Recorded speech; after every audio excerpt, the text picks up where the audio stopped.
Hey, and welcome to Turo Fitness Podcast, a podcast for people who want to get no BS information about fitness and know that fitness is about so much more than losing scale weight. It's about feeling confident in your skin and empowered in your life. I'm your host, Turo Virta, personal trainer, strength and nutrition coach, and most of all, a husband of my beautiful wife, Miriam. Each week, my guests and me will give you some no BS fitness tips and motivate you to take action in your own personal fitness journey as we talk about nutrition, exercise, mindset, personal development, and executing in life with enjoyable but still effective strategies. If your goal is to look better, feel and be strong and experience transformation from inside out, you, my friend, are in the right place. Thank you for jumping in, and now let's jump into today's episode. Hi, and welcome to this Turo Fitness Podcast episode. Today's solo podcast, I'm talking about calorie counting, if that is what are pros and what are cons of calorie counting. But and as there is it's a very good way for someone to become more aware of what they are actually doing. But before going into those pros and cons, I wanted to talk a little bit about how it's going to impact your way of seeing, how you are changing the way you think about food, exercise, and your body. So this is something like what I get most of the time. I get questions that, but I don't want to count calories, or I'm doing it, but I do it maybe wrong. So why you should be actually thinking about it, like, because that most of the people, when you are trying to lose weight, you are not actually aware. You maybe get some of your friend or family member is telling you that you should be, let's go for Weight Watchers, let's go for keto, or you see some of your friend is having success with some kind of diet, and then you are thinking that this is I must be trying this because that's working for someone. And obviously they are all diets. They are working for the same reason, and that is because they create calorie deficit. So I'm sure you have heard about it like that. I don't need to explain what calorie deficit it is, but it's in simple words. It's basically just that you are eating less calories than you are putting your energy out. So that calories you are taking in are less than you are putting out. What is common? What it's all combination of amount of calories your body needs while you are resting, when you don't do, when your body is just keeping you alive, amount of thermic effect of food, which is highest in protein. It's called and activity, like things like taking stairs, walking, and then there is also those amount of exercise calories what you burn, which are, by the way, only 5%. So most of the people focus on improving that 5%. But I'm not going to explain that more. But so all diets are working because you create that calorie deficit. And they are usually the problem with most of the diets. They follow some rules. So you have in some diets, you get some points. So you have amount of points what you are allowed to eat. You are following rules that you have some eating time, like intermittent fasting. You follow strict eating time when you are allowed to eat. And then maybe with some other diet like keto, you are not allowed to eat carbohydrates. So you are limiting one food, or you are cutting all sugars out. So those are just examples of those kind of rules what you create for yourself, but they are all leading for same result, that you are creating that calorie deficit, or that doesn't matter what your goal. If your goal is to maintain your weight, then you're supposed to be eating as many calories as your body needs.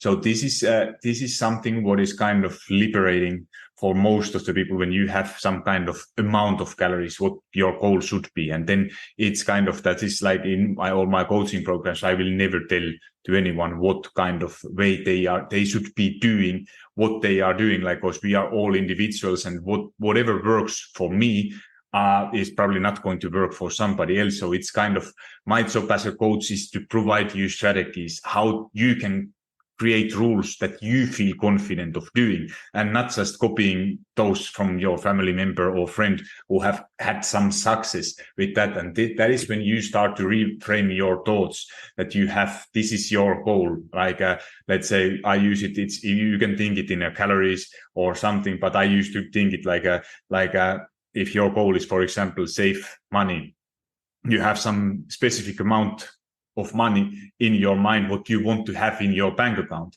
And there are several ways how to do it. You can either try to you work, you get 10 euro or dollar per hour for some work. You can count that, okay, if I work this many hours, I get there. Or if you have some product which you maybe need a little bit more time to create, but then when it's done, you can sell it once, and you have, it's the same kind of different process, but you are ending up for that same outcome. And this is exactly the same thing with the calorie deficit and dieting. So there is not one right way to do it.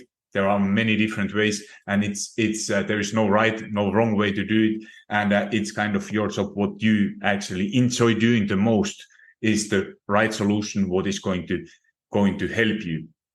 And this is one of the biggest reliefs when I work with the people, when they get that thing that, oh, I don't need to do everything. I don't need to create. You have just basically the principles, the outline, what matters the most. And when you focus on those things, what matters the most, it's the time when you are making at least effort and still get enough results to keep going.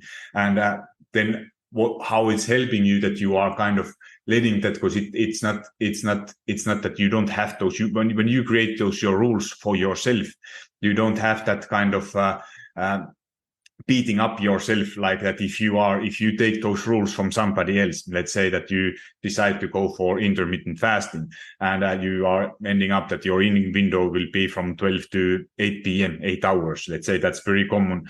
And for some reason you are starving like 11:30, and then you let it go and you say, okay, now I need to eat. I'm starving. You are breaking the rules, and then you are having that one thing and you break those rules, and then you are like that, fuck it, I already screwed it up, that it doesn't matter anymore. I can now eat whatever you want. So this is often what is leading when you use those rules from somebody else, or you decide that now I can't eat sugars, but then you are somewhere seeing some delicious donuts or ice cream or something, or and then you are like that, I can't have it, but then you can't tell yourself that you don't have that kind of willpower anymore, and then you are ending up, you are eating it, and then that's the moment often when you can't anymore control yourself and you feel that you don't have willpower. It's your fault, because if you would be following that plan and if you would be able to say no, you would be still reaching those goals. And now when you can't follow those somebody else's rules,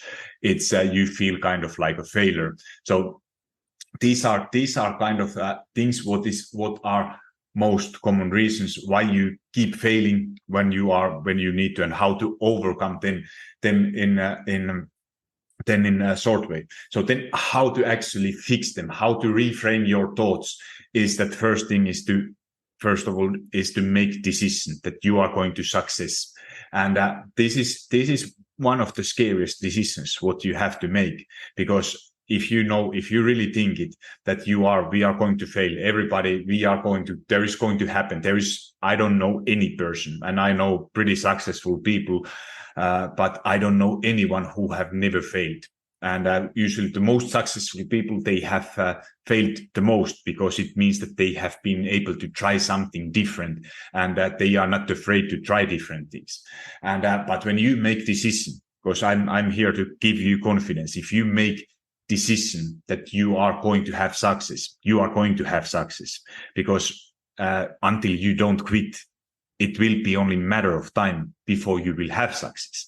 So, and this is where most people, when they end up quitting, they are thinking that now I'm not seeing fast enough results. I'm not, it's not going as I would like, or I'm not able to follow those rules. I don't have willpower. This is the moment when most of the people quit.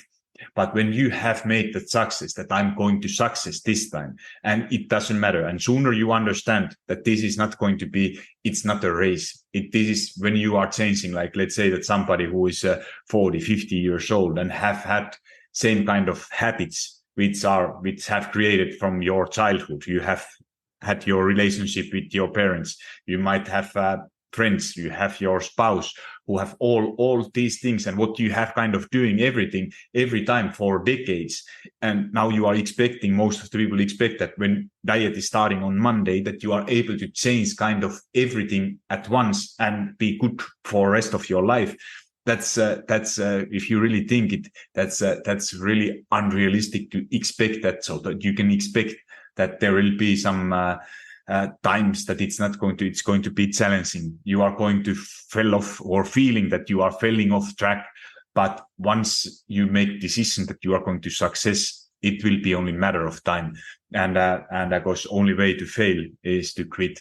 And that when you really think that it really is like that, and sooner you understand that this is meant to be for life, not for a month, week, 30 days, some challenge. That you will start to change everything, and your thought process, it becomes so much more easier.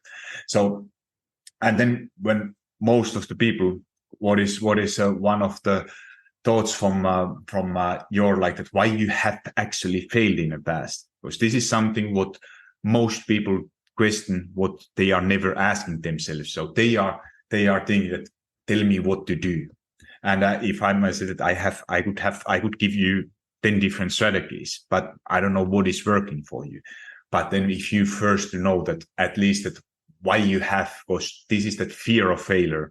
Like if you have had some kind of success with your diet, let's say that you have done keto with what you think is a success, that you have lost weight with keto for first month or something, but then you have gained everything. That is not actually success, because you are not, success is that you are able to make progress and maintain that also after. So if you have had some kind of success in the beginning, because like I said, diets work for very simple reason, but if you are not able to maintain it, it's never going to be success. So what was the reason? If you really think that why it was not working in the past, were you craving something? Were you kind of hungry all the time and you couldn't keep it up? And when you know those failures, why they were missing, like most of the people, they try to go too fast, and that is why they end up starving. They cut carbs out. They don't have energy to work out, to live. And those are all then at some point leading that it might work very well first time when it's something new you are trying. But when you are doing it for several times, it's at some point, it's not going to work anymore. And if you can't imagine to do something for, let's say, at least 5 years from now, it doesn't matter what you are doing, because you are not going to be able to maintain your results anyways. So when you acknowledge why you have done something wrong, that is the first step to create better future. Then like I already talked, how you are learning to use those failures. Like if your goal is to have built, let's say that more confidence, more healthier relationship with food, when you use those failures as a lesson, and you are not repeating same mistakes over and over again, because that is having, like I used this example before, losing weight with keto, then gaining everything back, and then thinking that I need to do it one more time because the time wasn't right, I didn't have willpower. You are repeating same mistake over and over again. So if something is not working, I'm not saying that it's a bad thing, but you need to understand and learn from those mistakes, that you are not repeating that same cycle over and over again. And if you have, I know that most of the people, like I don't know anyone who would like to get fast results, but when it comes to fat loss, weight loss, if you are trying to speed up the process, finding the fastest way of the universe to lose weight, it's not going to, because it's very simple. Then you are eating just even less than usually. And if you try to search the fastest way, it's probably going to be the most unsustainable way you will find. So don't repeat mistakes what you have done in the past. And thinking like that, how you could then learn to make progress.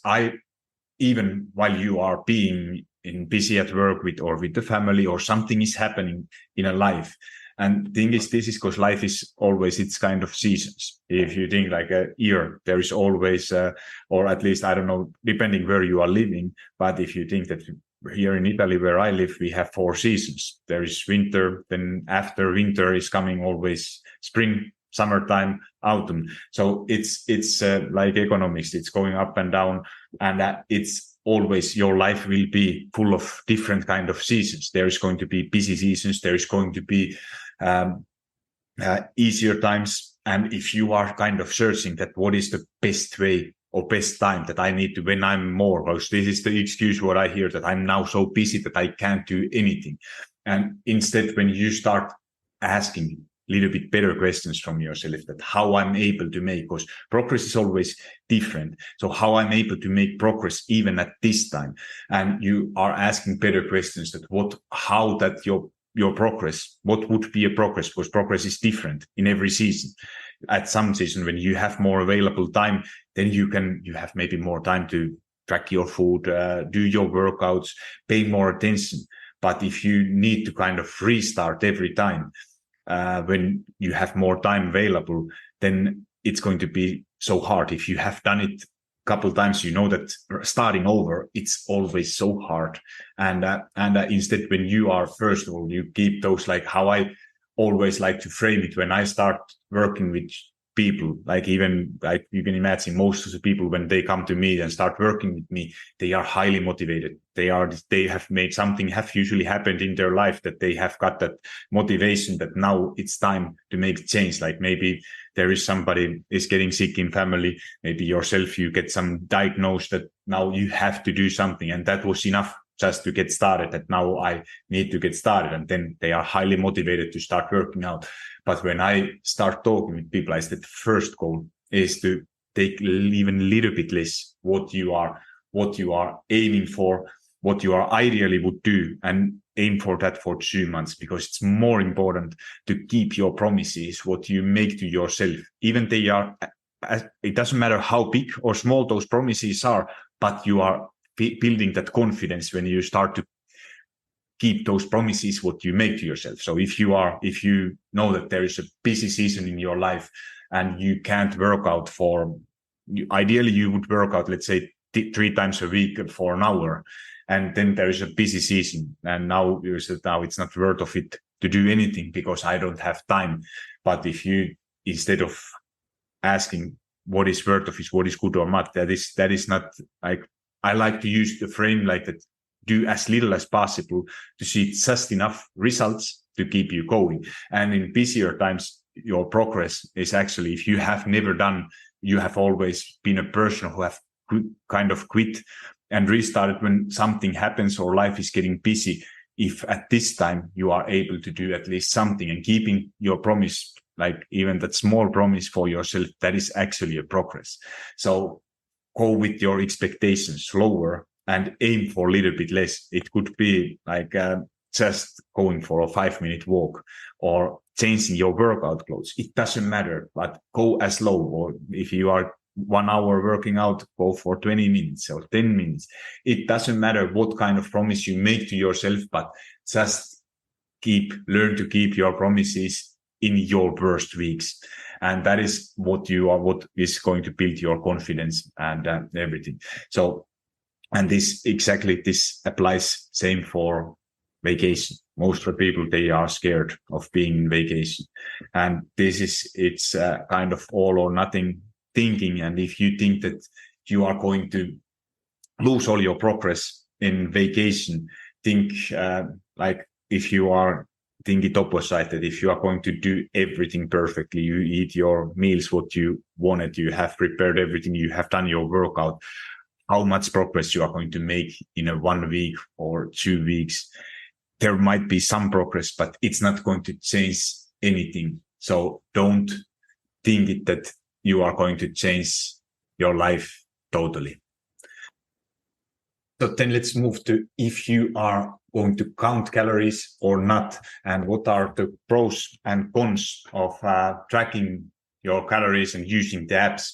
So this is one of the most common questions I get every time, that should I be tracking and counting my calories? And this is here is like I'm going to be completely honest. I'm a big fan of it, of doing it, but it's not the right thing for every person, and depending on your situation. So this is was like I have talked earlier, is that what is the biggest advantage of that calorie counting is to become aware of your calorie intake. So it helps you to just simply knowing about your current habits, what you are at the moment doing to be aware how many calories you are eating, how much protein you are eating. And then when you are what often happens when people who, for example, start to work with me, they start to track their calories. They are like, holy shit, I didn't know that this food, let's say ice cream or snacks, what I love eating, that they have so many calories. So you are becoming aware of portions, of portion controls, and different foods, how much protein, because especially women, for example, I'm asked that you know that you need to increase, for example, your protein intake, but you are not, and then you think that I had an egg as a breakfast. Then is that how much protein actually one egg has? And then when you do it and you learn that, holy shit, it has 7 grams of protein, one egg. And I thought that I was eating protein, and now your goal should be like, let's say 120 grams of protein, and you are making calculations that that's like 20x or 18x in a day, and there's no way I'm going to get it. But then when you are getting more information and you are becoming aware, because this is the key, what is the best strategy to start improving something, is that to become aware of what you are currently doing. And that is together with that foods, what you are eating, that about portion control. So if you are actually measuring it, these are now pros, what I'm talking, and you know about portion control. So if you don't, because most of the people, they never actually use scale weight or scale to measure their food, because it's just the eyes, and then it depends like how big is your plate, what things you are doing, like, and you are not aware how much actually portion, what kind of portion sizes you are actually eating. And then other pros, what comes to my mind, or what I wrote down, is kind of that accountability and motivation. So it's most of my tracking app, what I use for my clients. There is a progress tracking. It's sending you can choose reminders, community support. What I love having with my community, like, so you feel like you are not alone doing this. And then there is coming some sort that do you remember to track your let's say breakfast? You see how much protein you have been eating. You are learning foods, what you are eating. And then when you are starting to build those strategies, how I should get more protein, for example, or how I could reduce my calories, or do I need to eat more of something, then it comes, everything kind of goes together, and you find that kind of your freedom when you know that if you have your goal, like what I like to use in a finances, your goal is to have $1,000 or euros in your bank account. You could be ending up working $10 or euro at task per hour, and when you have 100 hours, you have your 1,000. Or you could be working, let's say 50 hours or 100 hours in advance, and create some product or something, and then sell it once and get that 1,000. So those are both, there is no right or wrong way to do it. And it's just that it's up to you how you choose, but you have your goal, you have your kind of guidelines, and then how you end up there, it's totally up to you. And And this is how those that tracking is working, that you create your own rules. So, and it's giving you personalization. So you have those your individual needs, like was it's not that calorie goal, it's not the same for every single person. So some person, obviously, whatever your goal is, let's start with that. If your goal is to maintain your weight or lose weight or add some muscle, then you need to have different calorie goals, and that gives you the freedom that, okay, now I have more freedom to eat more. And obviously for every single person, depending on activity level, their size, gender, so many things which are affecting that, what is your that calorie goal. So it gives you that kind of that personalization, and it's your number, what you are going to choose. So then there's also some cons, what most of the people, they don't like to talk, like that what are then why I should not be doing. Like that, obviously most of the people know that time and effort, like, so it takes some time. It doesn't take that long if you do it accurately. I would say that it's maybe 10 minutes per day, 5 to 10 minutes, not more. And it's a skill. Like if you think it like any skill, in the beginning, you need a little bit more time of doing it. When you are learning a new skill, in the beginning, it feels hard, it feels challenging, but when you are used to it, you are doing it, it's coming automatically, and you don't need many minutes per day to do it. So in the beginning, you might be thinking that if I start to researching all kind of nutritional information, measuring and weighing that food, and putting it into app or tracking system, and then it feels like that I don't have time and I don't have interest. And this is, I totally get it. And this is why I'm going to share you now some new technology, what I love to use, what I gave that tip for my clients. You get pretty accurate, like that.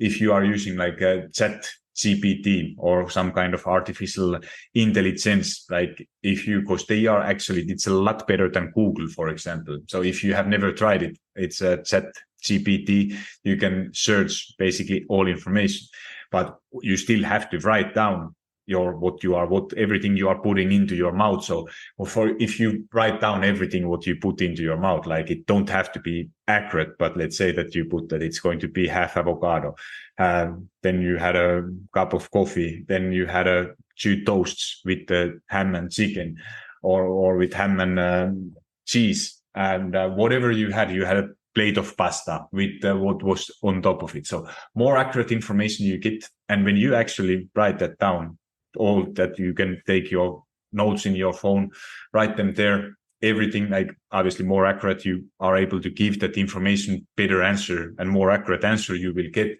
But if you have just becoming aware, that's the simplest way. You are writing down everything you put to your mouth, and then you ask ChatGPT that, can you give me amount of calories and protein, as those are the most important things what you should be knowing how much you are eating, and becoming aware. You give that list, you give you all calories, pretty accurate information, and then you ask that count them together, put your daily total calories, daily total protein. So you get pretty accurate information about total amount of calories by simply doing ChatGPT. So this is, if you are finding this kind of that it's time wasting that you waste, but somehow you need to become aware. But then other cons, what I have is that using them, that it might get stress and becoming really obsessed with that. So if you are someone who is really prone to get some obsessive behaviors, and maybe have some kind of history of disordered eating, tracking calories, it can come like unhealthy obsession. So if you are consistently worrying about your numbers and restricting food intake that excessively, it can lead to stress, anxiety. And I was actually talking just with one woman, my friend, who was telling that it feels that this is the only thing what she's under control. So she have that calorie tracking, she have turned it into another diet and really obsessive eating disorder. So if you are recognizing that you are getting those that it's getting like too obsessive, that there is nothing else matters than those numbers, then I definitely, you should not be there. You should not be tracking your calories, because there are some other strategies like focusing on intuitive eating, mindful eating, or following some balanced meals or something like more suitable approaches. There are so many of them. And then other what kind of cons is for tracking calories is that it's those all tracking apps, they are not very accurate. So there's so many variability. So databases, they are not always the most accurate. And then you are thinking that, is this worth of it? That there is, I don't know if this is the right values, it's the wrong one. And this is also important to understand, that make the most out of it. Like it don't have to be 100% accurate. Like I said, the biggest goal is to become aware of what you are eating. And if it's not everything, that's why, I love to go check my clients, what they have been, how they are tracking, especially in the beginning, that they are using accurate information. And you can, if you have write down, for example, check it from ChatGPT, you could be writing all list of foods and then control your tracking app, and you will get pretty good and accurate estimate what it should be. And if there is some mistakes, then you might be looking if those all foods, like usually they have, like at least my tracking app is having some validated products, what are the best to choose when you are deciding, or like the best thing is always to check from label or use that barcode scanner if you have that available. So this is giving always accurate information, but it's never going to be 100% accurate. So don't let this kind of your perfectionism thinking that if I can't track it perfectly, then I don't need to track at all.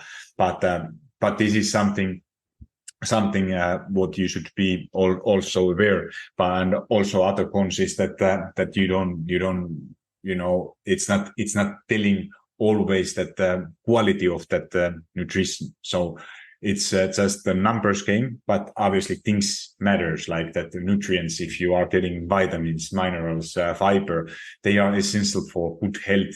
But they should be, you are not always seeing those things if you focus just on calories. But trust me, if you focus on calories and that kind of tips which are keeping you full, like even it's true that if you are in a calorie deficit, it doesn't matter. You could be eating just sugar for your calorie target and somehow get your protein in, but it's still not going to be the best for your health. So that is always going to be a little bit combination of both. But it's not the main takeaway to get out from this is that calorie counting and using apps, it's not necessary for everyone. And it's a skill. What I always recommend to use or to learn at least once in your life. And when you have done it, you can always, then it's kind of skill, like riding a bicycle, that you have learned it once. And even you don't ride a bike for years, you can go back into it pretty quickly, pretty fast, and you are able to use it and you can learn it. And it's something like, for example, tracking calories, when you have learned it once, you have done it week or two in your life, at some point you can go always back. You learn so much more about your own health and nutrition, but it's not something what you should be, probably, like for some people it's so helpful that they enjoy doing it. But if you are getting too obsessive with it, then do some other or practice some other strategies, like those intuitive eating, mindful eating, and that kind of what promotes kind of more healthy relationship with food than tracking calories, if that is getting too obsessive. So this was episode for today. Thank you so much for listening, and talk to you soon.